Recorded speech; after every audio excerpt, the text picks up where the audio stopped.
ET now स्वदेश पे market महारथी सेगमेंट में आज हमारे साथ हैं हिरेन वेद एल्केमी के। हिरेन, बहुत बहुत शुक्रिया ईटी नाउ स्वदेश के स्टूडियोज में आने का। बहुत ही अमेजिंग समय पे आए हैं। थैंक इससे यू। बाजार के बारे में लोगों की क्यूरोसिटी बहुत पीक पे है। अर्निंग्स सीजन का 50% हो चुका है, सामने इलेक्शन खड़े हैं। पहले मैं एक इलेक्शन की बात करता हूँ, ये बात कैविएट डालते हुए कि लॉन्ग टर्म में शायद इलेक्शन इतना बड़ा पोर्टफोलियो मैनेजर के लिए इशू नहीं है, वो शॉर्ट टर्म इशू रहता है और short mind of the market के भी, कि क्योंकि हमारे पास दो बैक टू बैक टर्म्स हैं इस करंट गवर्नमेंट के जिन्होंने औसतन ऑन एवरेज बहुत बढ़िया काम किया है, तो बाजार को पसंद करता है इस लीडरशिप को।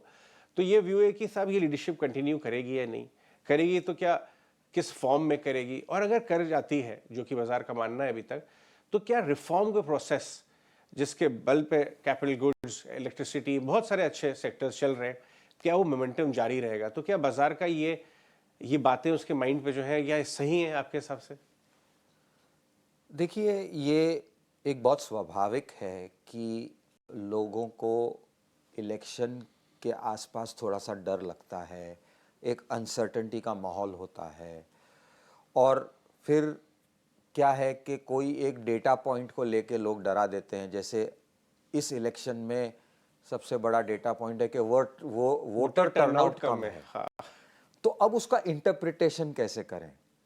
इसका ये मतलब हुआ कि इनको सीटें, जो एग्जिस्टिंग डिस्पेंसेशन है, उनको सीटें कम मिलेंगी। तो ये डर बहुत स्वाभाविक है। अब देखिए, इलेक्शन का रिजल्ट क्या आएगा क्या नहीं आएगा वो तो 4 जून को ही पता चलेगा।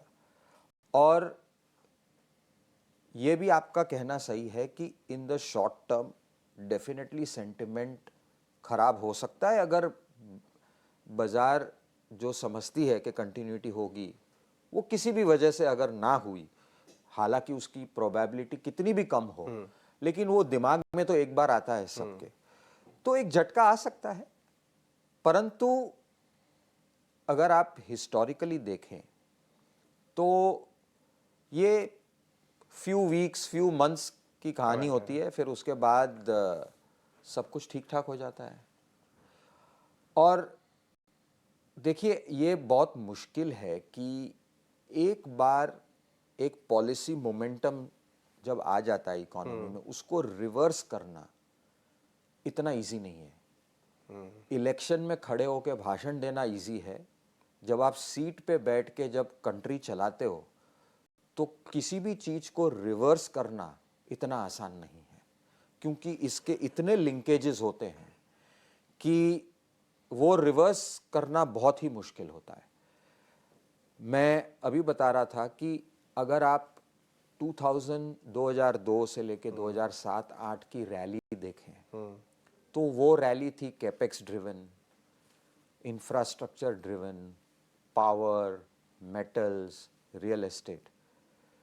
जबकि हालांकि 2004 में बीजेपी की सरकार हार गई थी, जो एक शॉक था मार्केट के लिए, और फिर यूपीए की सरकार आई, तो क्या सेक्टोरल लीडरशिप बदल गई? नहीं बदली। बिल्कुल। उसके बाद तो 2 यूपीए की, यूपीए 1, यूपीए 2 आया, लेकिन सेक्टर लीडरशिप तो वही रहा, क्योंकि मोमेंटम बन चुका था। यस। ओके। और क्या आपको लगता है कि कोई भी हाइपोथेटिकली कोई नई सरकार आई तो वो बोलेगी कि नहीं नहीं, मैं तो रोड नहीं बनाऊंगा? वो भी फोर्स्ड होंगे क्योंकि माहौल ऐसा बन चुका है कि उसी डायरेक्शन में जाना पड़ेगा। हाँ, मतलब किसी का थोड़ा सा ट्वीक होता है। थोड़ा सा ठीक हो सकता है। आप एक्स के बदले कोई वाई नाम दे दो, कुछ थोड़ा सा यहाँ प्रायोरिटी ज़्यादा कर दो, वहाँ प्रायोरिटी कम करो, वो सब हो सकता है। और आज के दिन उसका हाइपोथेटिकल सिचुएशन पे उसका स्ट्रेस लेना उचित नहीं है। उचित नहीं है। जब अगर अगर कुछ चेंज भी हुआ तो आप अडेप्ट करिए, कोई प्रॉब्लम नहीं है। यही तो पोर्टफोलियो मैनेजर का काम है। ये तो पोर्टफोलियो मैनेजर का काम है। लेकिन अभी से डर डर के कि मैं ये बेच दूं, वो ले लूं, ये कर दूं, वो कर दूं, उसका कोई मतलब नहीं। बहुत बढ़िया सवाल दिया। चलिए आगे आते हैं। 50% अर्निंग सीजन हो चुका है जी। आप तो खुद बहुत हैंड्स ऑन फंड मैनेजर हैं। अभी आपका जो पोर्टफोलियो कंपनीज हैं आपकी, हम आएंगे उस पर बात करेंगे, उनके कमेंट्री से क्या व्यू बन रहा है? आपके जो 2-3 पोर्टफोलियोज हैं मेन, अभी आपने एक नया पोर्टफोलियो भी लॉन्च किया, उनकी अर्निंग्स क्वालिटी कैसी बैठ रही है? बहुत ही बढ़िया है। मतलब अगर आप देखो मैन्युफैक्चरिंग में, पावर रिलेटेड है, रियल एस्टेट, ये जो सारे सेक्टर जहाँ पे लीडरशिप है, मैन्युफैक्चरिंग है, by and large results are in line और बेटर। ये हो सकता है कि कहीं पे जहाँ प्राइवेट केपेक्स या गवर्नमेंट केपेक्स हो, वो ये बता रहे हैं कि शायद एक आध दो quarter because of election slow down होगा, लेकिन सेकंड हाफ में पिकअप हो जाएगा। But by and large commentary तो बहुत ही पॉजिटिव रही है। राइट हिरेन, एक ये पावर सेक्टर में जनरेशनल रिफॉर्म्स हुए हैं। मुझे तो याद है बिकॉज मैं यूपी से हूँ कि वहाँ पे कई हिस्सों में तो बिजली का बिल पे देने की वो भी नहीं थी, मतलब टीएनडी लॉसेस इतने बढ़ गए थे, कई स्टेट्स में लाखों करोड़ के चले गए थे, फिर वो रिफॉर्म हुए। उसके बाद हमने देखा कि कैपेक्स होना शुरू हो गया, नई generation lines, wires and cable, transformers, ये आपने अपने कुछ पोर्टफोलियो में कैप्चर भी किया है। लोगों का ये व्यू आ रहा है कि वो हिस्सा कई लोगों के लिए बहुत अच्छा परफॉर्म किया है, जैसे आपके फंड के लिए।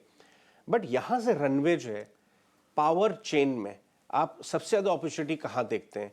जनरेटर्स में, वो भी थर्मल या अभी न्यू एज जनरेटर्स, या आप ट्रांसफॉर्मर्स, कैपिटल गुड्स, या वायर्स एंड केबल्स, ये पूरी जो वैल्यू चेन पावर की बनी है, पावर रिफॉर्म्स के ट्रिगर होके, आपको वहाँ पे क्या दिखता है? देखिए, एक विद इन पावर आप थर्मल से जनरेट करें या रिन्यूएबल से जनरेट करें, आपको ट्रांसमिशन तो करना पड़ेगा, आपको ट्रांसफॉर्मर तो लगाना पड़ेगा, आपको केबल्स तो लगाने पड़ेंगे। ऐसा तो नहीं है कि सोलर से आया तो अलग कुछ, सही बात है। हवा से जाएगी इलेक्ट्रिसिटी, वो तो केबल। तो मुझे लगता है कि जो ट्रांसमिशन और डिस्ट्रीब्यूशन का जो केपेक्स वैल्यू चेन है, वहां पे तो तेजी होनी है।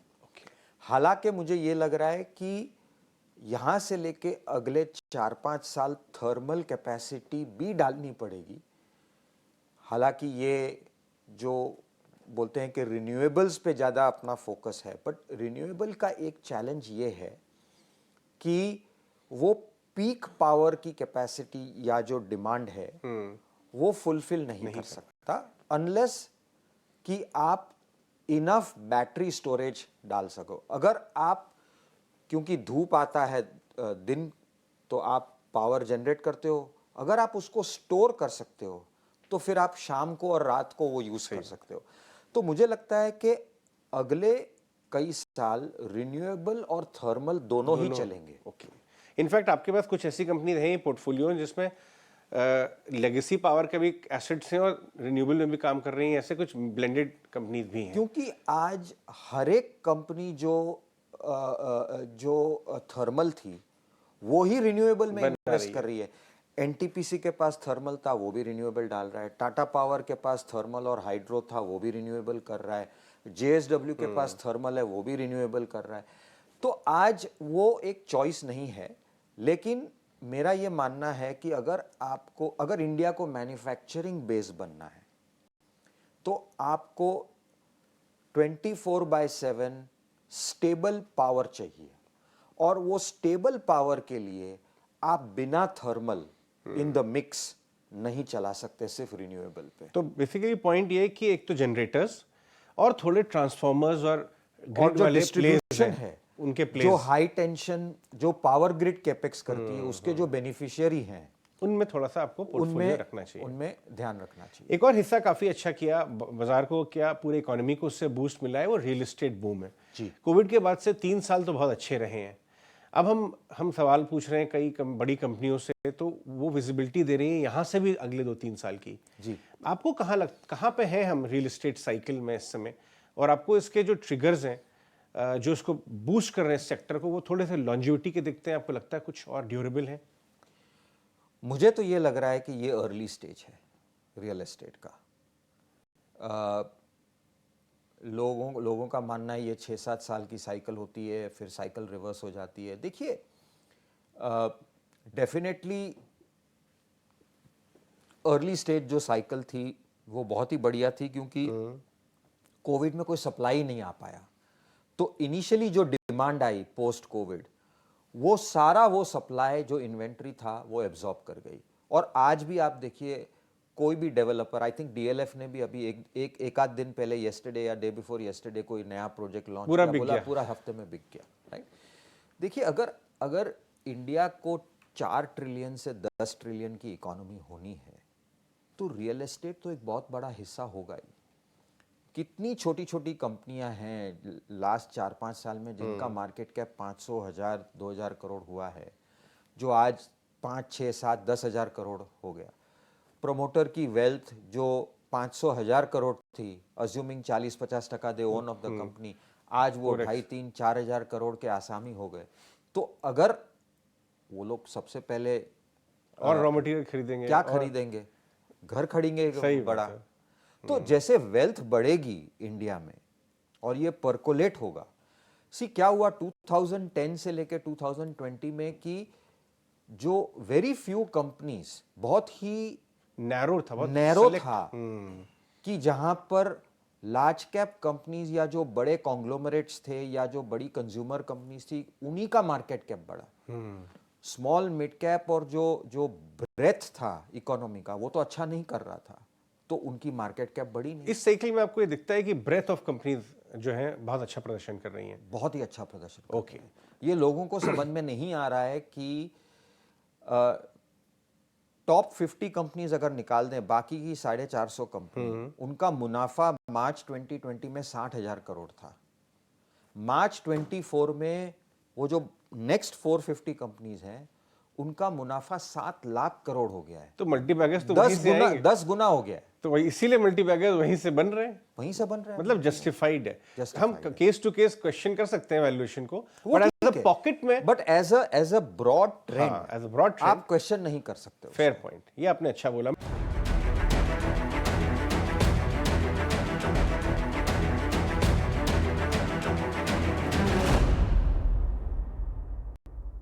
मैं फाइनेंशियल्स पे आपका लीनिंग देख रहा था, आपने बड़े हिस्से बैंक्स के छुए नहीं है। एक आध पीएसयू बैंक्स हैं, कुछ आपके पास फाइनेंसिंग पावर फाइनेंसियर्स हैं यहाँ पे, और अभी पावर फाइनेंसियर्स में बहुत बड़ी एक्सीडेंट भी हुई है, आज कॉल भी हुई है।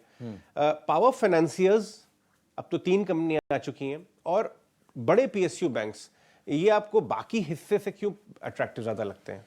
देखिए अजय, क्या हुआ कि प्रीवियस साइकिल में जब बहुत बड़े एनपीएस हुए, पावर में, माइनिंग में, टेलीकॉम में, तो जो बैंकें थी और जो एनबीएफसीज थी, उन्होंने बोला कि हमें इंफ्रास्ट्रक्चर में फाइनेंसिंग नहीं करना है, हमको प्रोजेक्ट फाइनेंसिंग नहीं करना है, हमको रिटेल लेंडिंग करना है। और सब लोग रिटेल लेंडिंग पे लग गए, और हालांकि किया भी अच्छा उन्होंने, राइट। अब क्या हुआ है कि इस साइकिल में वो कंपनियां अच्छा कर रही हैं जो इंफ्रास्ट्रक्चर फाइनेंसिंग कर रही हैं। अच्छा, प्रीवियस साइकिल में पीएसयू बैंक्स की बैलेंस शीट बहुत खराब थी, लेकिन कोविड के समय सबकी शर्ट सफेद हो गई, सब गंगा नहा लिए, सबने प्रोविजन कर दिया, सबने नया इक्विटी उठा लिया, सबने अपनी बैलेंस शीट अच्छी कर दी। लेकिन स्टार्टिंग पॉइंट सबका अलग था।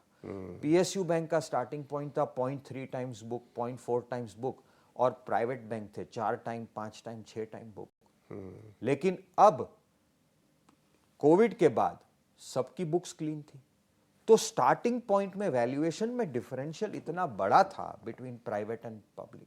और मुझे ये लग रहा है कि अगर आप आरबीआई का थिंकिंग देखें तो उन्हें अनसिक्योर्ड रिटेल लेंडिंग पर अनकंफर्ट है, कंफर्ट नहीं है इन द सेंस कि ओवर एंड 40-50% ग्रोथ पे शायद ग्रोथ नहीं चाहिए उनको, 25-30% बैलेंस ग्रोथ होनी आपको चाहिए। बैलेंस ग्रोथ चाहिए। तो अब हो क्या रहा है कि एक तो आपकी डिपॉजिट की मारामारी है, क्योंकि बहुत बड़ा एनबीएफसी बैंक बन गया एचडीएफसी, उसको डिपॉजिट चाहिए, और क्योंकि इन्फ्लेशन था, आरबीआई ने लिक्विडिटी टाइट रखी है, तो डिपॉजिट लेने में एक तकलीफ है। और जो आपका फास्टेस्ट ग्रोइंग सबसे प्रॉफिटेबल सेगमेंट था अनसिक्योर्ड लेंडिंग, वहां पे आरबीआई ब्रेक लगा रही है।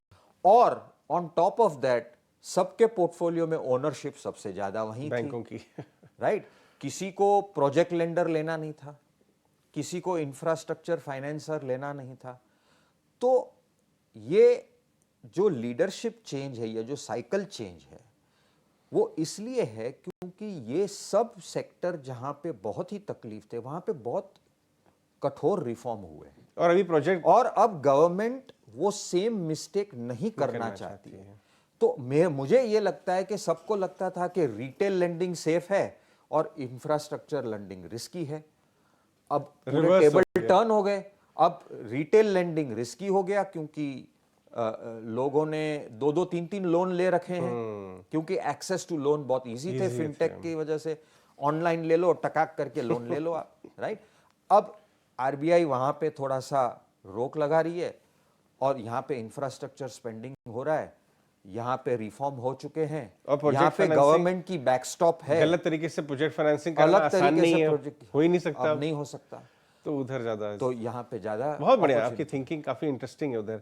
अच्छा, एक आखिरी सवाल जाने से पहले, आप खुद मार्केट के इतने बड़े पुराने मतलब नंबर ऑफ इयर्स में आप रह चुके हैं, ये कितना ड्यूरेबल लग रहा है? यहाँ एएमसीज चल रही हैं, ब्रोकिंग कंपनीज, सीडीएसएल, सीएमए, बहुत सारी एक्सचेंजेस वगैरह वगैरह वगैरह, जी। पूरा एक बुके, हाफ अ डजन, एक डजन कंपनीज का।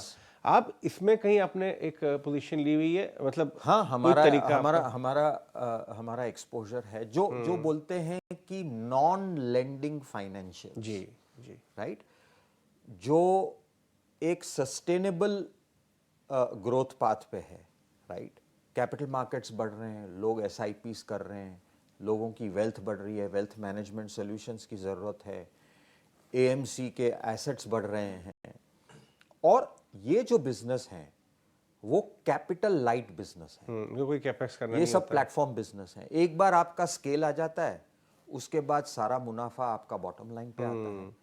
तो मुझे लग रहा है कि प्रीवियस साइकिल में कंज्यूमर लेंडर्स ने अच्छा किया, इस साइकिल में नॉन लेंडिंग कंज्यूमर जो सेवर था वो इन्वेस्टर हो तो गया। इनको कंज्यूमर जैसे वैल्यूएशन नहीं मिल सकते आगे चल के, क्योंकि ये मिलेंगे। सस्टेनेबल हो गए। Already अभी मिलेंगे, 20,000 करोड़ already की मिल रहे एसआईपी हैं। तो स्टिकी हो गई है। ऑलरेडी मिलेंगे। तो मुझे लगता है कि जो एक्सचेंज हैं, वेल्थ मैनेजर्स हैं, एसेट मैनेजर्स हैं, वहां पे आपको compounding without any risk to the balance sheet मिल रहा है, जबकि यहाँ पे आपको ये देखना पड़ता है कि भैया किसका एनपीए कितना ज्यादा हो है, गया, कम हो गया, ये साइकिल में क्या होगा। तो मुझे लग रहा है कि ये पूरा शिफ्ट हो गया है। एक्सीलेंट, बहुत बहुत शुक्रिया हिरेन, हमें समय देने के लिए। हमेशा बहुत एजुकेटिव होता है आपसे बात करना। Thank you Ajay. धन्यवाद।